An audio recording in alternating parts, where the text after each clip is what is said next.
Ano meron ka ba hot cake? Kailangan natin hot cake mix, isang egg, water. Tapos mekos hanggang sa ma-dissolve, matunaw, maghalo ang hot cake.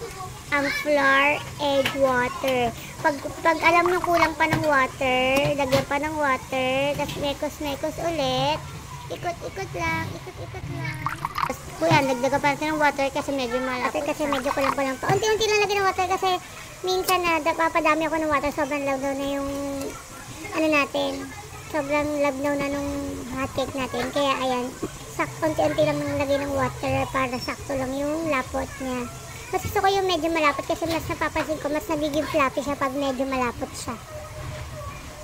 Mas mataba yung hot cake.